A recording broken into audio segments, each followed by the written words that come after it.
Muy bien, hermanos, vamos a comenzar con el tema de hoy, que es, como les dije, se llama lo que es la regeneración, lo que Dios hace en la vida del creyente, la regeneración que Él hace todo nuevo, Él hace nueva todas las cosas. Y como les dije, este es un mensaje que expusimos más precisamente buscando ahí en los registros el 9 de enero del 2011.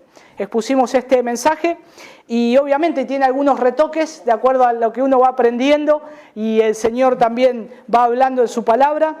Y nuevamente deseo recordar estas cosas que son muy importantes en nuestra vida espiritual, que es lo que Cristo hace en su obra redentora, salvando al hombre de sus pecados y de la condenación, de la condena que Él tiene como un fugitivo, podríamos decir, de la justicia de Dios. Él ahí es donde Dios le sale al encuentro y el hombre es salvo por la gracia de Dios. Y quiero citar al apóstol Pablo porque cuando introduce a la carta de los Filipenses dice que, por lo demás, hermanos, gozaos en el Señor, a mí no me es molesto el escribirlo las mismas cosas y para vosotros es seguro. Así que bueno, para mí no me es molesto repetir un mensaje de hace 5 años atrás, no me es molesto, pero para nosotros es seguro repetir estas cosas. Y antes de empezar a hablar de la regeneración, yo tengo que estar viendo que Dios, cuando Dios salva a una persona, lo que Dios hace es una obra de gracia, todo es una obra de gracia, pero Él lo que hace justifica al pecador. Lo que el Señor hace es, todos estamos perdidos, no buscamos a Dios, todos a una nos hemos desviado, a una nos hicimos inútiles. Dice Romanos que no alcanzamos la medida de Dios, porque todos pecamos y estamos muertos en nuestros delitos y pecados. Ahora, nosotros estamos muertos, incapaces de llegar a Él. Y una persona muerta, ¿cómo está? Muerta, sin vida, sin aliento. Si alguien se acerca a una persona muerta, la va a tocar y va a estar fría, no va a tener sus sentidos, va a estar de otro color. Estamos muertos. Ahora, la obra que el Señor hace es como Ezequiel cuando habla acerca del valle de los huesos secos. Nosotros estábamos de la misma manera. Éramos huesos secos en gran manera. No había nada en nosotros que pudiéramos responder al llamado de Dios, a menos que sea Dios el que llame.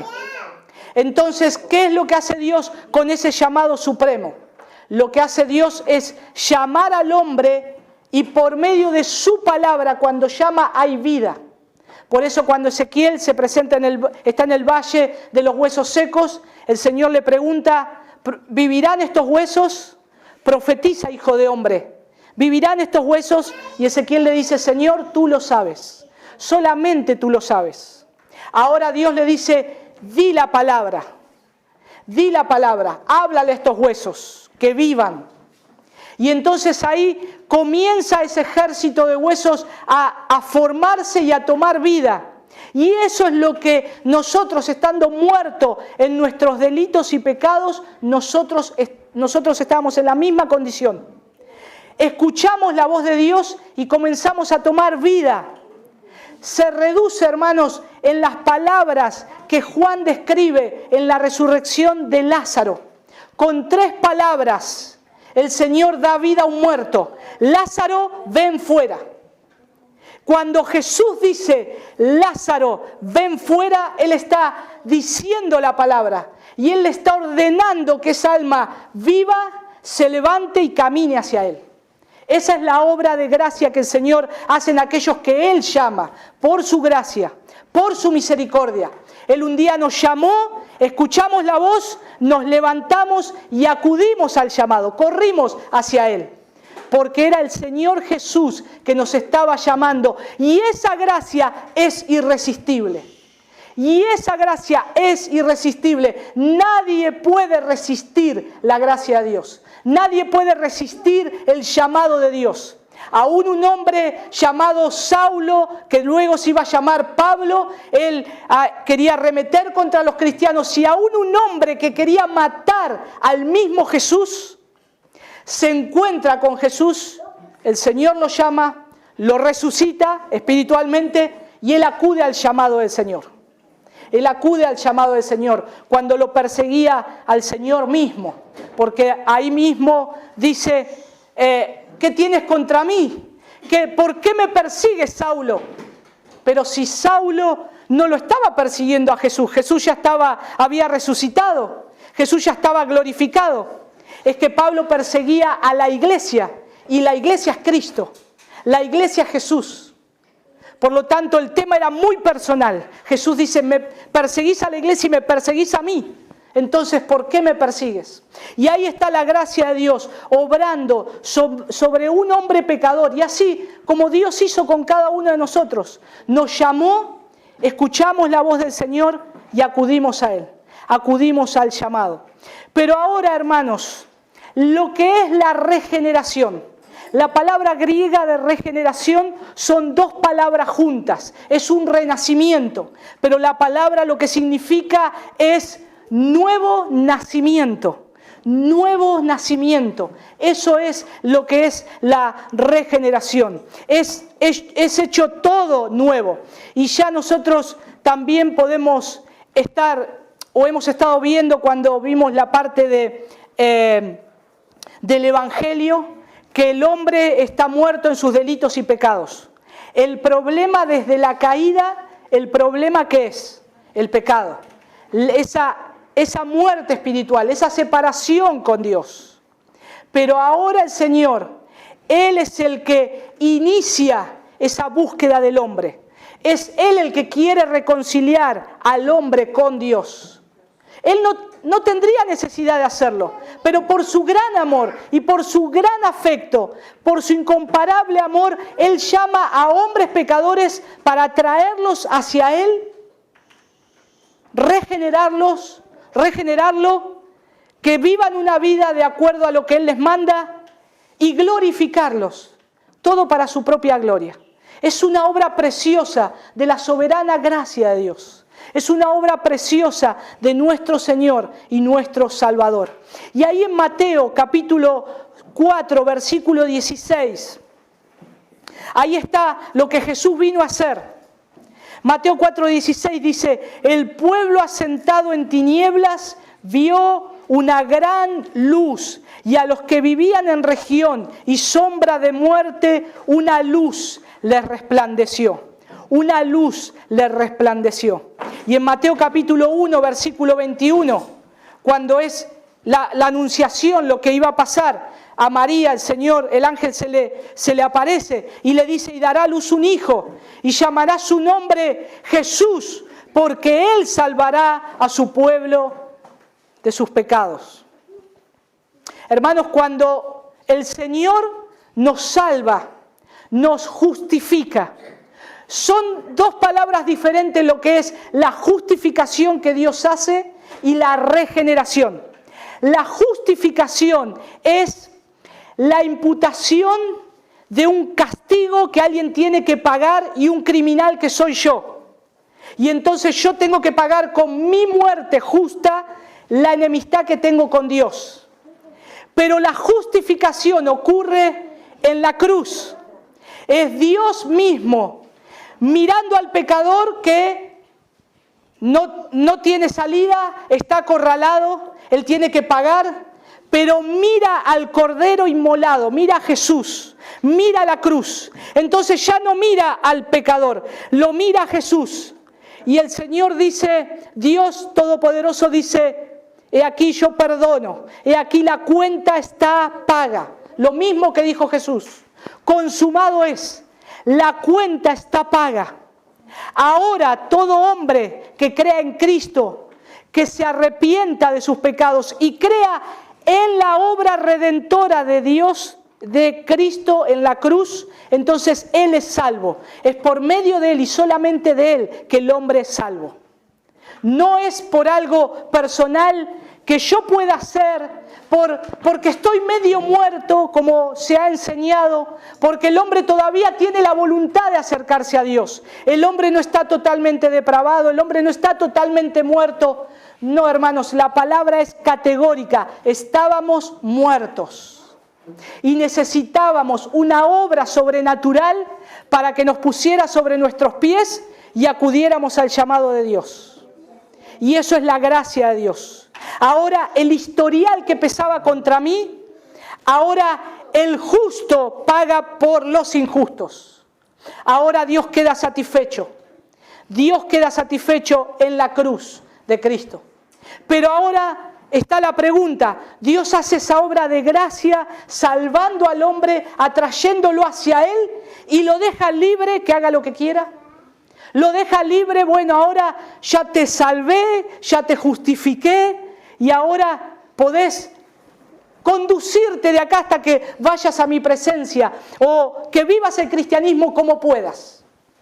No, porque automáticamente, ahora vamos a ver, Dios justifica al hombre y automáticamente viene una santificación inicial, una regeneración, que Dios cambia un corazón de piedra por uno de carne, para que viva para su gloria y para que lo ame a Él con todo su corazón. Cuando Dios regenera a una persona, entonces hace un milagro, hermanos, de la misma categoría que la creación del universo. Un milagro de la misma categoría de la creación del universo. Fíjense ahí en 2 Corintios capítulo 4, versículo 6. 2 Corintios capítulo 4.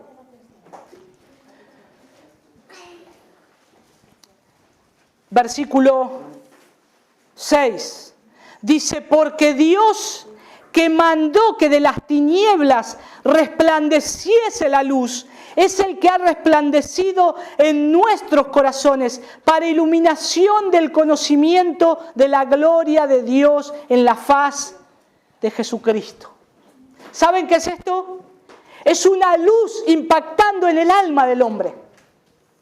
Es esa misma luz que Dios en Génesis capítulo 1, versículo 3 hizo que brillara. Es esa misma luz. Hermanos, lo que nos da la vida a nosotros es la palabra de Dios. Desde el comienzo de que Dios nos levanta espiritualmente hasta que nos encontremos con Él, dependemos absolutamente de la palabra de Dios. Dependemos porque es esa palabra que me dio vida. ¿Vieron en Génesis cuando el Señor dice, y dijo Dios y fue hecho, y dijo Dios y fue hecho, y dijo Dios y fue hecho? Un montón de veces lo dice. Porque es la palabra que da vida. La palabra de Él da vida. Dios dijo y fue hecho. Hermanos, yo puedo decir acá un montón de cosas. Puedo decir, no sé, que este vaso de agua se seque y no va a pasar nada, sigue mojado. Mi palabra no tiene poder. La palabra de Dios tiene poder para crear, para transformar, para hacer nuevas todas las cosas. Ahora, dice ahí 2 Corintios capítulo 4, versículo 6, que Dios mandó. Esa palabra, hermanos, mandó, esa palabra que dice ahí la Escritura, mandó, es la palabra de Dios dando vida a algo, dando vida a algo. Por eso Dios nos llama con su palabra y nos da vida. Y esto comienza con algo sobrenatural. Por eso la vida del cristiano comienza sobrenaturalmente, vive sobrenaturalmente y resucita para la gloria de Dios. Es todo sobrenatural. En mí, en ustedes, no hay nada natural. Es toda una obra sobrenatural. Si no entendemos que esto es una obra sobrenatural, vamos a luchar con nosotros mismos. Vamos a luchar en un cristianismo que quiere hacer las cosas por su propia cuenta, sin la gracia de Dios. Y tenemos que ver que nosotros vivimos por su gracia y por su misericordia. Y lo necesitamos a Él a cada milésima de segundo de nuestras vidas. No podemos separarnos de Dios. No puede ser un Dios de fin de semana, no puede ser un Dios de un día a la mañana orando, de 1 hora en un devocional, no puede ser un Dios de 3 horas durante el día. Es un Dios para nosotros de gracia las 24 horas del día. Y ahora la obra que Dios hace, Él comienza a regenerarnos. Y entonces en esta condición es cuando esa luz comienza a brillar en el cristiano. Y Ezequiel capítulo 36, versículo 26. Esto era el plan del Señor, el plan de la redención de Él. Y esto es lo que el profeta dice que va a pasar en nosotros. Ezequiel 36, 26 dice: os daré corazón nuevo y pondré espíritu nuevo dentro de vosotros y quitaré de vuestra carne el corazón de piedra y os daré un corazón de carne. De carne. Hermanos, el corazón del hombre no puede reformarse a sí mismo. El hombre no tiene poder para reformar su propio corazón. El único que tiene poder para cambiar el corazón es Dios. Yo lo que puedo hacer es examinar mi corazón, ver qué hay dentro de mi corazón. Malas actitudes, quejas contra Dios, eso sale de mi corazón. Y eso es una alerta, una luz roja para mí, que esto está saliendo de mi corazón. Y ahí acudo a la gracia de Dios, a sus pies, para decirle: Señor, mira lo que todavía hay en este corazón que tienes que santificar, que estás regenerando poco a poco y que estás transformando para tu gloria. La justificación, hermanos, para hacer una diferencia, toma lugar en el cielo, en la corte, en el tribunal de Dios. Él perdona todos nuestros pecados y nos acepta como justos. Ese es un resumen de la justificación. Cuando estemos viendo la confesión de fe, Pepe avance un poco más, vamos a llegar a la justificación. Y ahí él va a hablar más ampliamente. Pero lo que yo quiero enmarcar lo que es la regeneración. Porque cuando Dios salva al hombre, automáticamente le pone un corazón nuevo y comienza a cambiar ese corazón. La regeneración entonces ocurre en el corazón del cristiano. La regeneración ocurre en el corazón del cristiano. Comienza todo nuevo, todo de nuevo. Es un acto de creación de un creador omnipotente y es la obra redentora de Cristo, por medio de la obra redentora de Cristo. Es Dios transformando las vidas. Ahora hay algo que recordaba que la mayor parte de este material yo lo había sacado del libro de Charles Leiter, Justificación y Regeneración, que muchos de ustedes lo tienen, lo habíamos conseguido. Y él explica con una parábola de la universidad. Y es interesante para explicar cómo Dios regenera al creyente, cómo Dios trabaja en la vida del creyente. Y entonces él dice así, que un profesor entró a la universidad, a su clase, y entonces él iba a dar una cierta clase de una cierta materia y él les dice a sus alumnos antes de empezar el curso, los meses que duraba esa clase, les dice: alumnos, yo quiero decirles que todos tienen una A, como si fuese un 10. Ya de acá hasta que terminemos, todos tienen un 10. Todos están aprobados. Imagínense los alumnos. Pero algunos decían: bueno, buenísimo, ya no voy a estudiar más. Otros decían: no, esto no es justo, porque los que nos gusta estudiar, los que nos gusta agarrar los libros, no es justo que los otros no estudien. Entonces, el profesor les dijo: miren, lo único que tienen que hacer es tratar de mantener ese 10. Tratar de que el 10 ya lo tienen. Lo que puede hacer, puede bajar la nota o la pueden ustedes mantener. Entonces, bueno, sí, ya no es tan complicado, igual el 10 lo tenemos. Pero ahora el profesor les dice: y esta materia yo me voy a encargar que ustedes la amen para mantener el 10. Y entonces, hermanos, algo ocurre parecido en la vida del creyente. La salvación es segura en Cristo. Por eso el tema de la regeneración, cuando Dios transforma el corazón del hombre, lo llama soberanamente por su gracia, lo tiene a Él y no se le puede escapar. Muchos piensan que pueden perder la salvación, que si no la cuidan, la pueden perder, que si no hacen obras y obras y obras pueden caer de esa gracia. Pero ¿saben lo que ocurre? Dios llama a las personas, los sostiene de su mano y nunca más se le va a escapar, como dice Juan. Nadie les arrebatará de mi mano.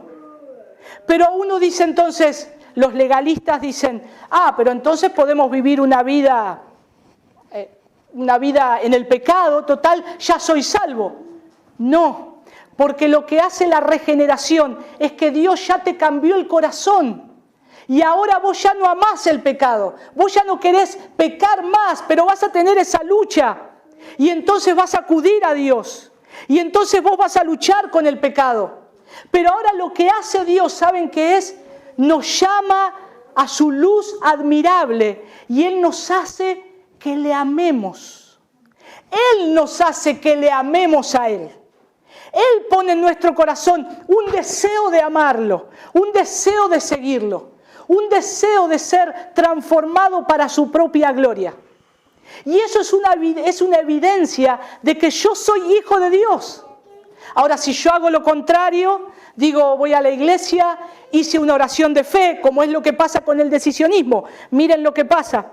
Le hacen hacer una oración de fe, lo declaran salvo en una reunión y después esa persona se va pensando que ya tiene la entrada al cielo y sigue viviendo una vida que agrada a Satanás y no a Dios. Y verdaderamente no es salvo.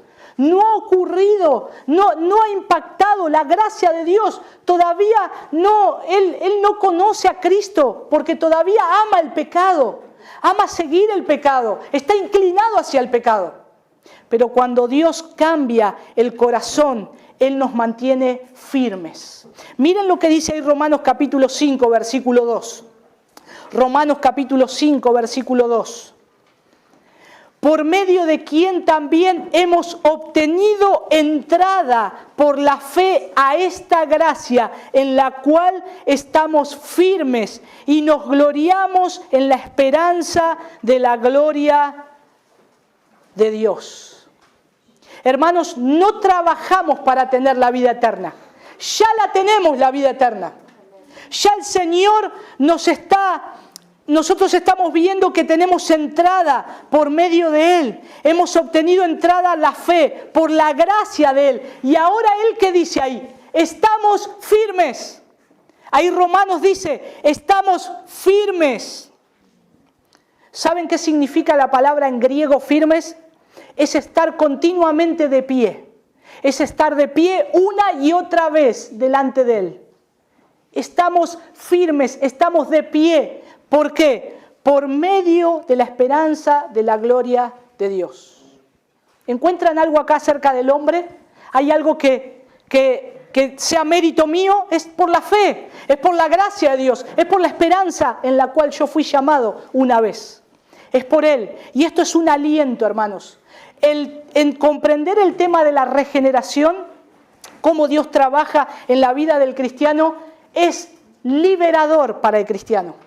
Porque en este evangelio, que no es el evangelio que hemos aprendido por años, con decisionismo, con hacer cosas delante de Dios para mantener nuestra salvación, nos ha llevado a estar preocupados por perder la salvación.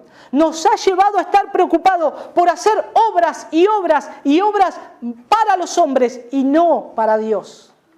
Y entonces nosotros tenemos que estar seguros que descansamos en la gracia soberana de Dios, que reposamos en la gracia soberana de Dios. Y entonces, ¿qué podemos decir? Como la parábola de la universidad. Nosotros ahora nos tranquilizamos y disfrutamos de la materia, disfrutamos de conocer a Dios. Ya no me tienen que decir, levántate a la mañana a orar, porque orar es un deleite. Lee la Biblia. No me tienen que estar insistiendo una y otra vez. Leer la Biblia, yo amo a Dios y quiero conocer a Dios y me voy a tirar de cabeza en la palabra de Dios. Porque esa es la obra del Señor que hace en la vida del cristiano. Juan capítulo 5, versículo 24. Juan 5, 24 dice, de cierto os digo, el que oye mi palabra y cree al que me envió, tiene vida eterna y no vendrá condenación, mas ha pasado de muerte a vida. Tenemos entrada en Él. Cuando el Señor nos llama por su gracia y comienza a cambiar nuestro corazón, nosotros tenemos entrada en Él. Tenemos entrada en Él. Por eso, hermanos, aquellos que son legalistas odian esta doctrina de la regeneración. Que Dios ya nos escogió para su gloria, que Dios nos pone el deseo de seguirle a Él. ¿Por qué la odian? Porque ellos quieren hacer distintos pasos para ganarse el favor de Dios. Piensan que tienen que hacer méritos para ganarse la gracia de Dios. Y eso es algo que la palabra de Dios no nos dice. Por ejemplo, en Romanos capítulo 8. Romanos capítulo 8, a partir del versículo 31. Dice, ¿qué pues diremos a esto? Si Dios es por nosotros, ¿quién contra nosotros? El que no escatimó a su propio Hijo, sino que lo entregó por todos nosotros.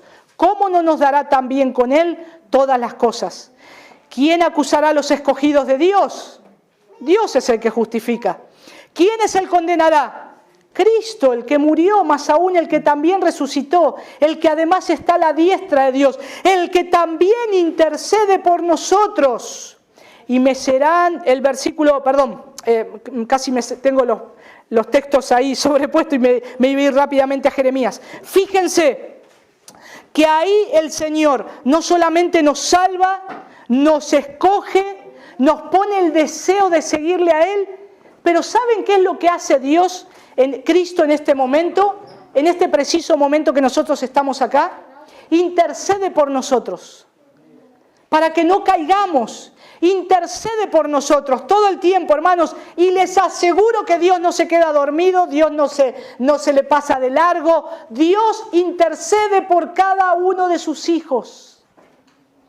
Es una obra perfecta del Señor, de principio a fin. Él nos cuida, Él nos protege, y en eso nosotros tenemos que caminar seguros, nosotros tenemos que andar seguros.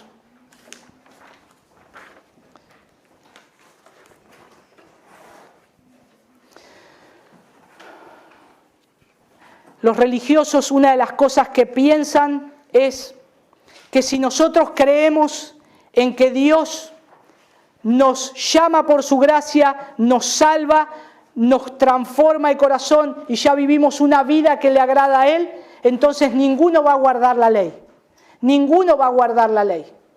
Y eso, hermanos, es como pensar que ahora yo puedo hacer lo que quiero. Yo puedo hacer lo que quiero. Aquel que es un hijo de Dios y que el Señor lo ha llamado por su gracia, no puede hacer lo que Él quiere. No puede decir, bueno, ahora voy a pecar libremente y voy a andar en el pecado, pero después yo me pongo mi traje de evangélico, de cristiano y oro y leo la Biblia. No, no puede hacerlo. Directamente esa persona no nació de nuevo. Su corazón todavía no ha sido transformado. Porque cuando el Señor transforma un corazón, Dios lo cambia por completo y comienza a amar a Dios y a odiar el pecado. Comienza a odiar el pecado. Ya el pecado es una molestia y comienza a batallar. Fíjense que dice ahí Judas capítulo 4. Judas capítulo, Judas tiene uno. Judas 24.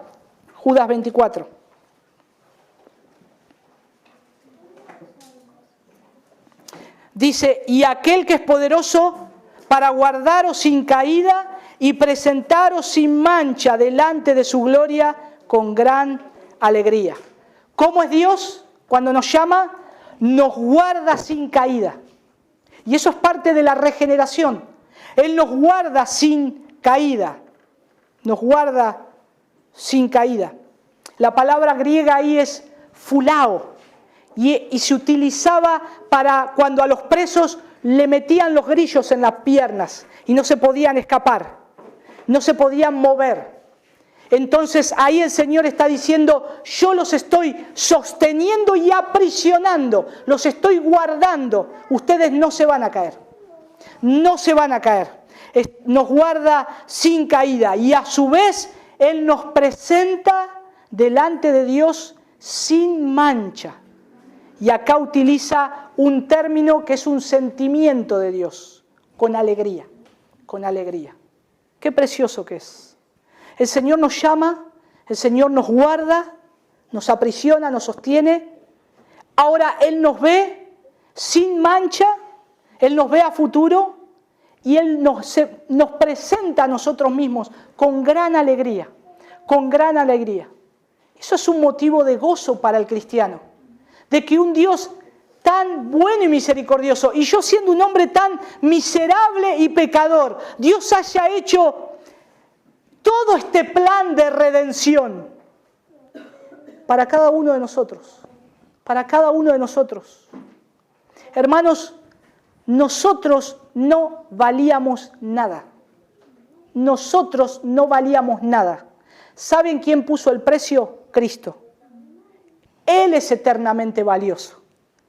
Él es el que nos escogió. Él es el que nos presenta con gran alegría delante suyo. Porque Él nos ama. Y es un amor de un Dios bondadoso y soberano que hace una obra redentora. Yo creo que la palabra clave acá es redención.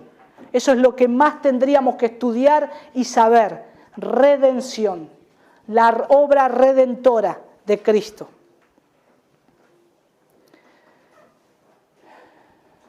Romanos capítulo 6, versículo 1 y 2.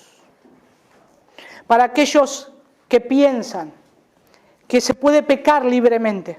Ahora, si el Señor nos guarda y si el Señor hace toda una obra de santificación en el creyente y si está seguro, entonces puede seguir pecando.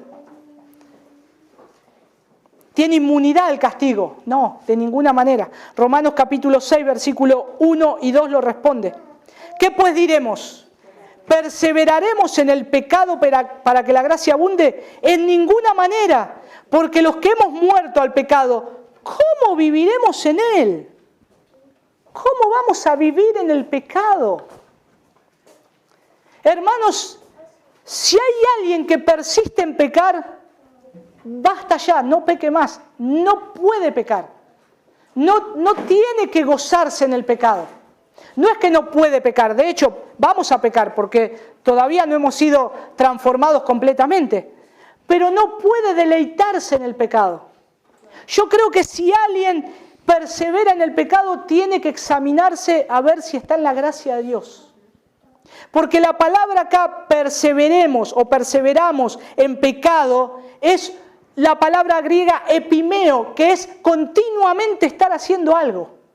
Continuamente permanecer de forma intensificada en el pecado. Eso significa la palabra perseveraremos. Es imposible. Dice acá el apóstol Pablo, de ninguna manera, de ninguna manera. Entonces, ¿qué es lo que hace Dios? Nos salva, nos justifica y automáticamente miren, es algo tan misterioso, pero es el llamamiento de Dios. Cuando Él nos declara justo, el acta que era contraria a nosotros es deshecha, mira al Salvador, instantáneamente nos cambia el corazón. Pone un corazón nuevo para que le deseemos a Él y para que lo sigamos a Él. El ejemplo de eso en la palabra de Dios está con Saulo. Él cree, ve a Cristo y él enseguida predicaba a Cristo. él estaba siguiendo a Cristo, manifestando su obra de gracia.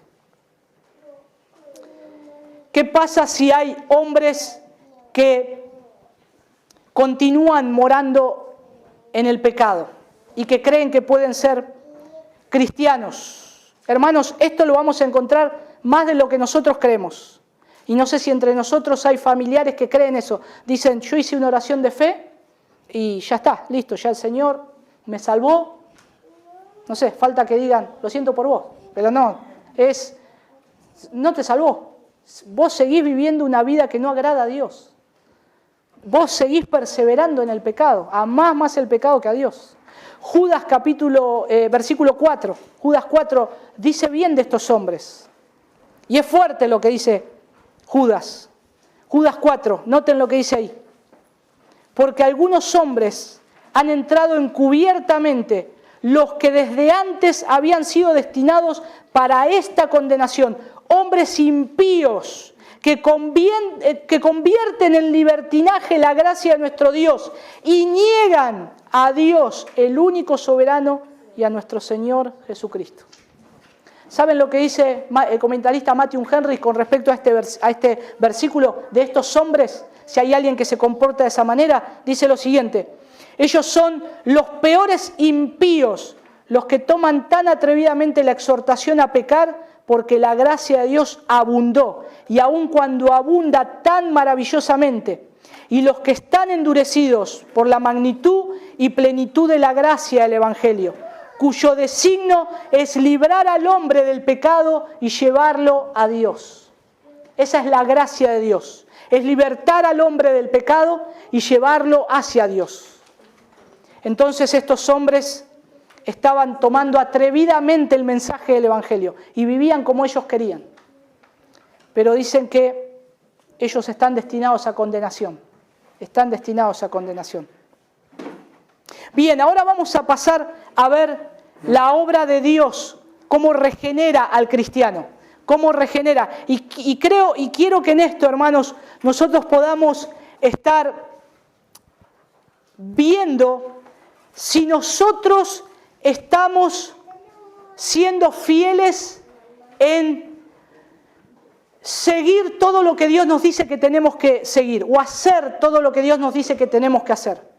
La santificación, lo vamos a ver cuando Pepe hable de la santificación, pero tiene este medio. La santificación inicial ocurre cuando el hombre es salvo, pero después hay una santificación que es progresiva. Progresiva es que va avanzando hacia el día que nos encontremos con el Señor. Pero la tarea de Dios es santificarnos.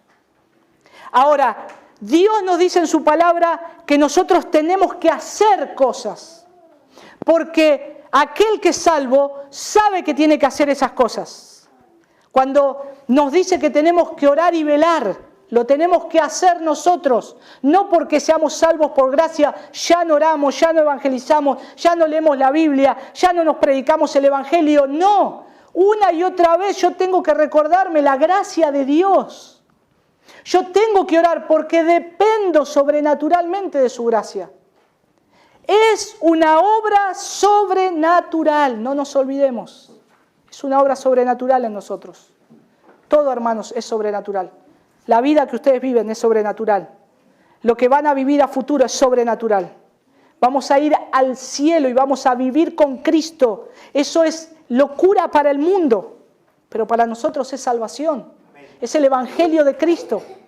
Y tenemos que poner atención a estas cosas. Tito capítulo 2, versículo 11. Tito 2:11 dice: porque la gracia de Dios se ha manifestado para salvación a todos los hombres, enseñándonos que renunciando a la impiedad y a los deseos mundanos, vivamos en este siglo sobria, justa y piadosamente. ¿Saben que cuando dice ahí, porque la gracia de Dios se ha manifestado? ¿Saben qué es esa palabra manifestado? Es lo mismo que cuando se enciende una luz. Es un resplandecer. Entonces acá dice, la gracia de Dios se ha manifestado, ha sido encendida, ha resplandecido para salvación a todos los hombres, Y fíjense en que nos enseña que renunciando a la impiedad y a los deseos mundanos, vivamos en este siglo sobria, justa y piadosamente. Así es como tenemos que vivir. Así es como vive un cristiano, nos dice la palabra de Dios. Y ahora nosotros tenemos que estar viendo que la regeneración es esa respuesta de Dios al hombre que estaba muerto y que ahora comienza a vivir para su gloria. Y comienza una búsqueda del Dios que verdaderamente amamos. Filipenses capítulo 3, versículo 10. Filipenses capítulo 3, versículo 10. Dice, a fin de conocerle y el poder de su resurrección y la participación de sus padecimientos, llegando a ser semejante a él en su muerte. ¿Cuál es el fin del cristiano? Conocer a Dios, saber que Él está muerto, saber que nosotros hemos muerto a nuestros pecados. Nosotros estamos muertos al pecado. Romanos capítulo 6, versículo 11. Fíjense ahí, es interesante lo que dice. Romanos 6, 11. Así también vosotros, considerados muertos al pecado, pero vivos ¿para quién? Para Dios. ¿Por medio de quién? En Cristo Jesús, Señor nuestro. ¿Saben lo que significa muertos al pecado? Que nosotros estemos muertos al pecado. Es que nos demos a conocer que ya no nos agrada el pecado. Es que nos demos a conocer hacia los otros que ya no nos agrada el pecado. ¿Cuántas veces cedemos ante el pecado? ¿Cuántas veces por ser, más piola con nosotros, cedemos al pecado? Cedemos a chistes que no agradan a Dios. Cedemos a costumbres, a cosas, por querer ser bueno con un familiar, con un amigo. Cedemos al pecado. Y acá la palabra de Dios me dice, date a conocer que estás muerto al pecado. Que estás muerto al pecado. Consideraos. Es darse a conocer que estás muerto al pecado. Otro texto, Romanos 8.1. Vamos a seguir ahí en Romanos. Romanos 8.1. Ahora pues, ninguna condenación hay para los que están en Cristo Jesús. Cuidado, ninguna condenación hay para los que están en Cristo Jesús. Los que no andan conforme a la carne, sino conforme al Espíritu. El Señor nos está diciendo, cuando dice esa palabra sino, es una expresión de cómo el cristiano tiene que andar. Cómo el cristiano tiene que andar. Está en Cristo y ya no se agrada del pecado. No anden en el pecado. No tienen que andar en el pecado. No andan conforme a la carne, sino conforme al Espíritu. Amén. Y cuando nosotros comenzamos, el Señor transforma nuestro corazón, el Señor empieza a hacer una obra de gracia y empezamos a conocer a Dios. Queremos conocerlo más a Dios. Lo anhelamos a Él. Comenzamos a anhelarlo, a amarlo. Y luchamos con el pecado. Y nos duele el pecado. Si hoy no te está doliendo el pecado, hermanos, examinémonos. Examinémonos. Casi como un ruego les digo. Examinémonos. Nos tiene que doler el pecado. Tenemos que llorar por el pecado. Nos estorba, es nuestro enemigo el pecado. No tenemos lucha contra sangre y carne, dice Efesios 6. Nosotros tenemos una lucha feroz contra el pecado. Vamos a hablar más adelante del pecado, con un poco más profundo lo que dice la palabra de Dios. Pero ahora, cuando Dios llama al hombre, le pone un corazón nuevo, comienza a regenerarlo. El hombre comienza a odiar el pecado, ya lo que antes hacía, ya no lo quiere hacer, le es molesto y ora para que el Señor le ayude en su debilidad. Sigue creciendo Y ahora, aparte de eso, quiere conocer a Dios. Hay un deseo de conocer a Dios. Y ahí lo explica bien Filipenses capítulo 3, versículo 8. Pablo lo grafica bien. Pablo lo dice en muchas de sus cartas y aún en sus epístolas pastorales. Pero creo que Efesios 3, 8 es muy gráfico. Él dice, y ciertamente aún estimo todas las cosas como pérdida por la excelencia del conocimiento de Cristo Jesús, mi Señor, por amor del cual lo he perdido todo y lo tengo por basura para ganar a Cristo. ¿Saben? Esa palabra conocimiento es una palabra que dice es un conocimiento de Dios recibido a través de Cristo. No es un facultativo conociendo a Dios. No es un teólogo, quitemos la palabra teología porque un teólogo somos cada uno de nosotros. Buscamos a Dios, le adoramos, hacemos un trabajo de buscar a Dios, así que somos todos teólogos. No es alguien que busca a Dios para tener un conocimiento de Dios de forma libre o liberal, para ver qué dice, quién es Dios, como se estudia una materia en el colegio. No, es un conocimiento de Dios que Cristo pone en el corazón del hombre para desearlo a Él, amarlo a Él y conocerlo porque va a hacer bien a mi alma. Porque va a hacer bien a mi alma. Va a ser de beneficio para mi alma porque yo quiero tener una relación con Dios. Una relación con Dios. Y ciertamente aún estimo todas las cosas como pérdida por la excelencia del conocimiento de Cristo Jesús, mi Señor, por amor del cual lo he perdido todo. Noten ahí 2 veces dice la palabra pérdida. Pérdida y perdido. Lo pierde todo y lo tengo por basura. Hermanos, ¿saben lo que es la palabra basura? Acá en el griego original es excremento. Así fea. Pablo utiliza esta palabra bien fea. Es desecho, desecho de animal. Es excremento, todo eso lo tengo por basura, dice Pablo. ¿Para qué? ¿El fin cuál es? Ganar a Cristo. Ganar a Cristo. Y esto tiene que ver en conexión con lo que venimos hablando, del tesoro de nuestro corazón. ¿Qué buscamos? ¿Qué seguimos? ¿Tenemos las cosas como pérdida a fin de ganar a Cristo? Mi mente, mis pensamientos, lo que yo quiero para mi futuro es mi tesoro y es lo que en mis planes yo anhelo y no está Cristo, no es Cristo, no es su voluntad. Entonces acá Pablo está diciendo, no, yo todas las cosas las tengo como pérdida por la excelencia del conocimiento de Cristo.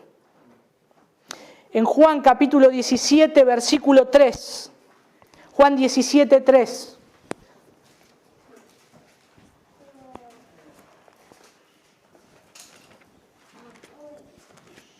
Juan capítulo 17, versículo 3. Dice Jesús, esta es la oración más importante que Jesús hace. Y yo creo que si el Señor nos dijera hoy, armá una oración que de seguro va a ser escuchada en los cielos hoy, ¿qué palabras escogerías? Hoy vas a orar y esta oración Dios la va a contestar 100%. Si te dijeran eso, ¿qué palabras escogerías? Bueno, acá Jesús escoge cada palabra, porque esto es lo que Él ora para que nosotros lo vivamos también. Fíjense lo que dice acá. Después, si quieren, lean todo lo que Dios ora, lo que Jesús ora. Versículo 3 dice, y esta es la vida eterna, que te conozcan a ti, al único Dios verdadero y a Jesucristo, quien has enviado. Hermanos, no podemos vivir una vida cristiana si no le miramos a Él, si no conocemos a Cristo. No pretendan vivir una vida cristiana si no lo conocen en su palabra, se están dando la cabeza contra la pared. No pretendamos vivir una vida cristiana, vivir haciendo la voluntad de Dios, si no acudimos a Dios todos los días y lo buscamos y buscamos su voluntad y oramos y estudiamos de Él y lo anhelamos a Él, porque esto es un anhelo que nace de un corazón regenerado.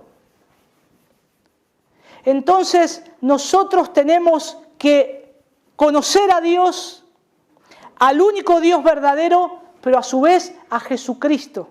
A Jesucristo. Si hoy cada uno de nosotros ahora tendríamos un papel, ¿podríamos resumir el Evangelio en una sola frase? En una sola frase, ¿podríamos resumir lo que es el Evangelio con todo lo que eso implica? Yo te animo a que lo hagas, a que lo hagan en sus casas. Resuman en una frase lo que es el Evangelio. Traten de hacerlo. Si no lo pueden hacer, entonces comiencen a buscar a Dios. Comiencen a conocer más a Cristo. Comencemos a conocer más a Cristo. Necesitamos conocerlo a Él. Necesitamos proseguir en conocerlo, porque esa es la vida eterna. Esta es la vida eterna. Jesús lo dice, no lo digo yo. Jesús dice, ¿qué es la vida eterna? Que te conozcan a ti, Dios. Si yo invierto tiempo comprando libros para conocer a Dios que me lleven a su palabra, si yo invierto tiempo orando, si invierto tiempo sentándome escuchando un sermón, si invierto tiempo los días de reunión de hermanas, los días de reunión de hombres, porque quiero conocer a Dios, porque esa es la vida eterna. Esa es la vida eterna. Aquel que tiene hambre de Dios va a hacer tantas cosas para escuchar la palabra de Dios. Va a hacer tantas cosas por estar sumergidos en la palabra de Dios. Creo que no me alcanzaría el tiempo para contar testimonios de hermanos que hacen cosas que son a veces imposibles de hacer, de cómo hacen kilómetros a veces para escuchar horas de sermones. No solo en nuestro país, en los lugares que hay selva, que hay peligro, hermanos que han caminado y caminan noches enteras para reunirse una hora e irse a su casa. Ahí hay un hambre de Dios. Ahí hay un hambre de Dios. Ahí hay un deseo de conocer a Dios. Hay un deseo de conocer a Dios y que Él continúe haciendo su obra. ¿Qué es lo que hace un corazón regenerado entonces? Sabe que tiene una entrada en Cristo, sabe que se mantiene firme, sabe que está muerto al pecado. Dios lo llama a conocerlo cada vez más a Él. Pero ahora este hombre mira las cosas espirituales. Todo lo que hace es mirar las cosas espirituales. Segunda de Corintios capítulo 4, versículo 18. Segunda de Corintios capítulo 4, versículo 18.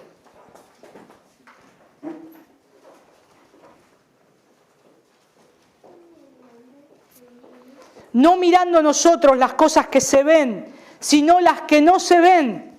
Pues las cosas que se ven son temporales, pero las que no se ven son eternas. ¿Qué es lo que hace un cristiano?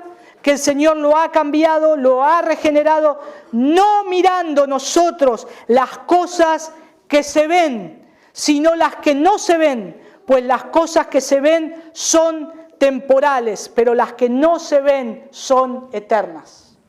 ¿Saben cómo puedo resumir en una sola palabra esto? Sobrenatural. Sobrenatural es la vida del cristiano. Es una obra de la abundante gracia de Dios. No solo llamándonos a la salvación, sino que poniéndonos un corazón que anhelemos todas estas cosas. Y que crezcamos en conocerlo a Él. Y que prosigamos en pensar y en mirar las cosas espirituales en Él. Y que podamos vivir para la gloria del Señor. Juan capítulo 17, versículo 17, el Señor orando dijo, santifícalos en tu verdad. Tu palabra es verdad. Tu palabra es verdad. La palabra de Dios, hermanos, fuimos llamados por medio de la palabra de Dios, fuimos resucitados y vivimos con un corazón regenerado por medio de esa misma palabra que tiene poder. Y vamos a ser glorificados por medio de la misma palabra que resucitó a Cristo de los muertos. Es todo por su palabra, es todo por medio de Él, es todo para su gloria. Porque de Él, por Él y para Él son todas las cosas. Vamos a orar. Padre, te damos gracias por tu gran amor y misericordia, Señor. Gracias porque, Señor, nos has salvado una vez. Señor, y en muchos de nosotros hay todavía marcas de esa salvación tan temprana. Señor, te damos gracias, porque no solamente al acudir al llamado de tu voz, Señor, podemos ir comprendiendo que no nos dejas huérfanos, sino que nos mantienes en tu gracia y nos haces amarte, nos haces seguirte a ti, Señor, y gozarnos en ti, y deleitarnos en ti. Señor, ayúdanos a que en medio de nuestra debilidad, en medio de la lucha con el pecado, nosotros podamos proseguir conociéndote. Alienta los corazones de mis hermanos, que hoy tal vez han venido, Señor, algunos luchando con su vida, luchando, Señor, con el pecado. Y, Señor, como decía el apóstol Pablo, se golpean a sí mismos y dicen: miserable de mí, ¿quién me librará de este cuerpo de muerte? Pero queremos decir como Él: más gracias sean dadas a ti, Señor, que nos das la victoria por medio de Cristo nuestro Salvador. Señor, todos los días queremos levantarnos y mirar tu cruz. Todos los días, Señor, queremos humillarnos y postrarnos a tu cruz. Porque es allí, Señor, donde esa obra bendita de gracia nos ha dado vida. Y, Señor, te damos gracias porque ahora tú estás morando dentro nuestro. Gracias, Señor. Te rogamos que podamos prestar atención a estas cosas que tenemos que hacer como hijos tuyos. Ayúdanos, Señor. Ayúdanos y te damos gracias, Padre, por la obra redentora por medio de tu Hijo Jesús. En el nombre de Cristo. Amén.